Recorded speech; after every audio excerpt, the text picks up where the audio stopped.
नमस्कार, स्वागत है आप सभी का। वेस्ट सेंट्रल रेलवे की तरफ से आईटीआई छात्रों के लिए इस वक्त अप्रेंटिसशिप निकल कर आ रहा है, जिसका फॉर्म फिलअप कैसे करना है वो मैं आज की इस वीडियो में आपको बताने वाला हूं। उससे पहले मैंने अपने YouTube channel Anand ji educator पर इस अप्रेंटिसशिप वैकेंसी का पूरा विवरण आप लोगों को वीडियो बनाकर उपलब्ध करवा दिया है। अगर आपने वीडियो नहीं देखा है तो इस वीडियो को जाकर चेकआउट कर लीजिए, जहाँ पर आपको सारी जानकारियाँ मिल जाएंगी। इसी वीडियो के नीचे डिस्क्रिप्शन में आपको ऑफिशियल फॉर्म फिलअप का जो लिंक है वो मिल जाएगा, जिस पर क्लिक करने के बाद आप यहाँ पहुँचेंगे। सिंपली आपको यहाँ पर इस रजिस्टर वाले ऑप्शन पर क्लिक कर देना है। यहाँ पर देखिए पूरा का पूरा जो फॉर्म है वो खुलकर आ चुका है। यहाँ पर बेसिकली आपको अपने पर्सनल डिटेल्स वगैरह फिलअप करने हैं। ये सारी डिटेल्स आपके 10th क्लास की जो सर्टिफिकेट है उसी के आधार पर आपको डालना है, ताकि आपका जो भी विवरण है वो सही तरीके से फिलअप हो सके। सबसे पहले आप देख सकते हैं यहाँ पर आपको अपना जो भी नाम है वो पुटअप करना है। First name, surname, middle name यहाँ पर आपको चूज़ करके डाल देना है। इसके अलावा आपको अपना फादर्स नेम भी पुटअप करना है, अपना मदर्स नेम आपको यहाँ पर पुटअप करना है।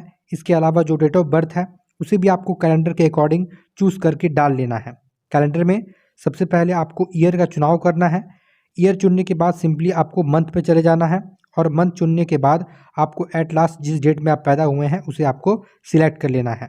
ध्यान रखिएगा कि जो आपकी एज लिमिट है वो 15 साल से 24 साल के बीच होनी चाहिए। इसका आपको खासा ध्यान रखना है। अगर आप ST/SC कैंडिडेट हैं तो एज में आपको 5 साल की छूट दी जाने वाली है। वहीं अगर आप OBC कैंडिडेट हैं तो आपको 3 साल का एज में रिलैक्सेशन मिलने वाला है।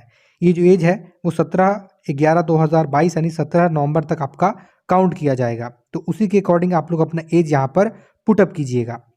एज पुटअप करने के बाद आपको जेंडर पुटअप करना है। मेल फीमेल क्या है आप वो डाल लीजिएगा। नेशनलिटी में जो आपका है वो इंडियन ही रहेगा। रिलीजन की बात करें तो यहाँ पर आपके सामने कई सारे ऑप्शन आएंगे, हिंदू, मुस्लिम, सिख, क्रिश्चियन, बुद्धिज्म। तो जो भी आपका है वो आप सिलेक्ट कर लीजिएगा।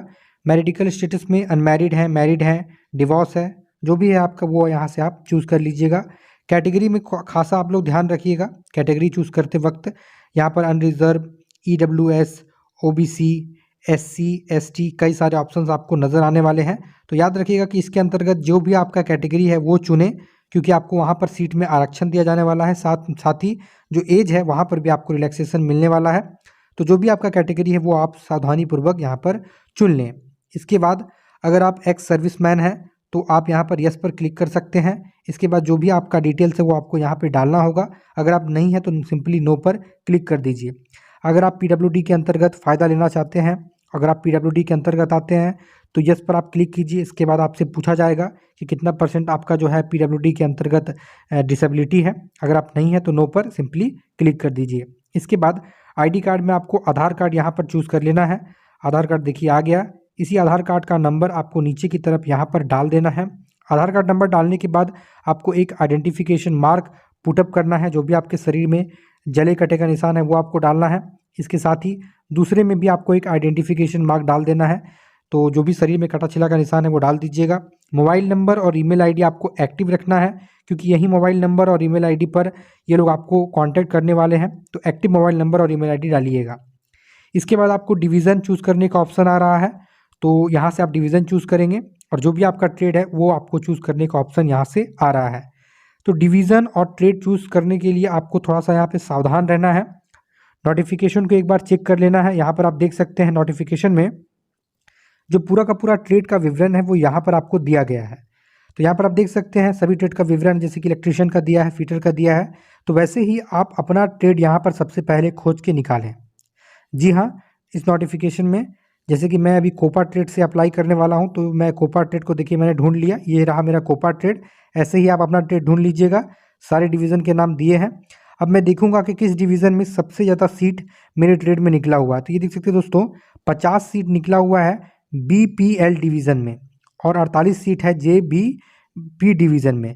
तो यहाँ पर मैं 50 वाले में यानी कि BPL डिवीज़न में अप्लाई करने वाला हूँ, और जो मेरा ट्रेड है वो कोपा का होने वाला है। तो इसी के अकॉर्डिंग आप लोग भी इसी तरह से चेक कर लीजिए। जिस भी डिवीज़न में आपका सबसे ज़्यादा सीट है ट्रेड में, उसी को आपको यहाँ पर चूज़ करना है।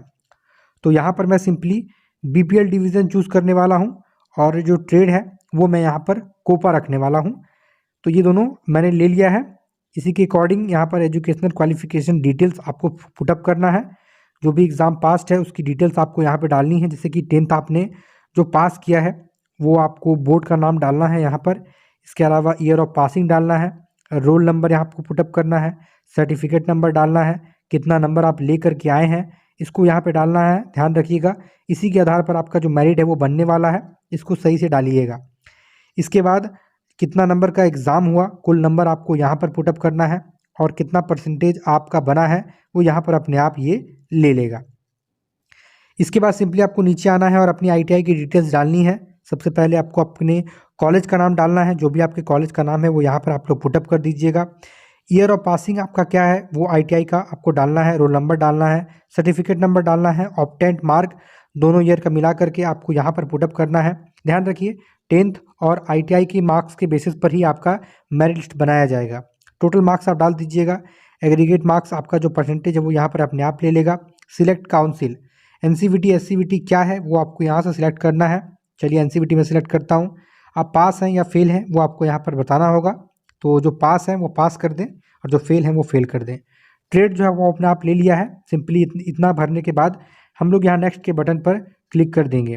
तो चलिए मैं ऊपर अपनी सभी डिटेल्स को भर लेता हूँ और आप लोग भी वैसे ही भर लीजिएगा।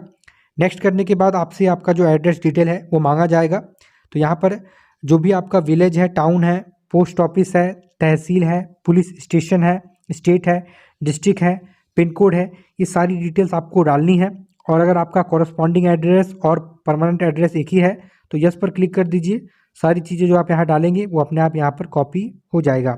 इसके बाद आपको अपने आईडी का एक पासवर्ड सेट करना होगा। पासवर्ड सेट करना होगा ताकि आप बाद में इसे एक्सेस कर सकें।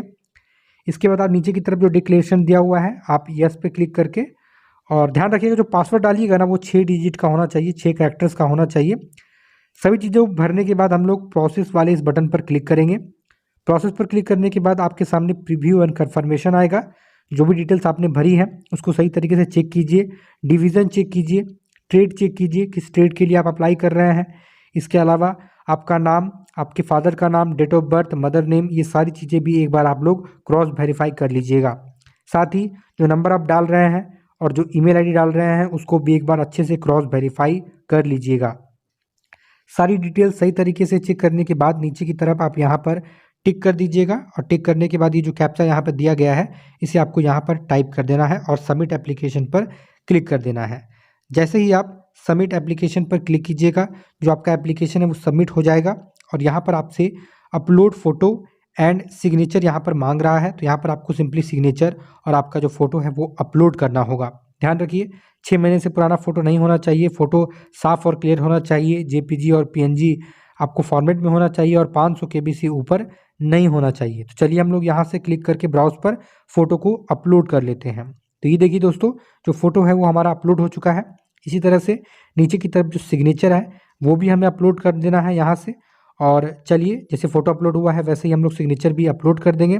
ध्यान रखिएगा सिग्नेचर जो आपका वो 200 केबी से ज़्यादा का नहीं होना चाहिए। इसके बाद सिंपली आपको आपके 10th क्लास की जो मार्कशीट है उसका यहाँ पर आपको अपलोड करना है, सर्टिफिकेट 10th क्लास का सर्टिफिकेट अपलोड करना है पीडीएफ फॉर्मेट में, जो कि 500 केबी से ज़्यादा का नहीं होना चाहिए। और आईटीआई का सर्टिफिकेट भी अपलोड करना है जो आपका पीडीएफ फॉर्मेट में होना चाहिए। प्रोसेस पर आप क्लिक कर दीजिएगा अपलोड करने के बाद, और जैसे ही अपलोड हो जाएगा और आप आगे बढ़िएगा तो यहाँ पर देखिए जो रजिस्ट्रेशन है वो आपका कंप्लीट हो चुका है। ध्यान रखिए यहाँ पर कि जो आपका पूरा का पूरा प्रोसेस है वो कंप्लीट हो चुका है। सिंपली नीचे की तरफ जो आपका रजिस्ट्रेशन आईडी दिया गया है ये वाला, उसे आप लोग कहीं नोट डाउन करके रखें ताकि आपको बाद में काम आ जाए। और जो पासवर्ड है उसको आप लोग याद रखिएगा। प्रिंट एक्नॉलेजमेंट पे हम लोग क्लिक करेंगे, और क्लिक करने के बाद जो पूरा का पूरा फॉर्म है वो हमारे सामने पीडीएफ फॉर्मेट में आ जाएगा। इसे आप पीडीएफ फॉर्मेट में सेव कर लें, अन्यथा आप अगर साइबर कैफे में फॉर्म भर रहे हैं तो इसका प्रिंट आउट हार्ड कॉपी के रूप में ले लें ताकि बाद में आपको किसी भी तरह की परेशानी का सामना ना करना पड़े। तो ये रहा पूरा का पूरा, देख सकते हैं हो चुका है। जो सिग्नेचर वगैरह है वो भी अपलोड तो हो ही गया है, और इस फॉर्म का आप लोग जो है प्रिंट आउट निकलवा लें। ध्यान रखिए, देख लीजिए कि कौन कौन सा ट्रेड है यहाँ पे और कौन कौन सा डिवीज़न है। और ये जो वीडियो है ना इसका लिंक मैं अपने डिस्क्रिप्शन में दे दूंगा। पूरा का पूरा वीडियो मैंने आपको एक्सप्लेन करके रखा हुआ है। और साथ ही हमारे YouTube channel Anand ji educator पर अगर आगे भी इसके रिगार्डिंग किसी भी तरह की अपडेट आएगी तो सब्सक्राइब करके रखिएगा, मैं आपको इन्फॉर्म कर दूंगा। चलिए आज की वीडियो में इतना ही, मिलते हैं अगली वीडियो में। जय हिंद, वंदे मातरम।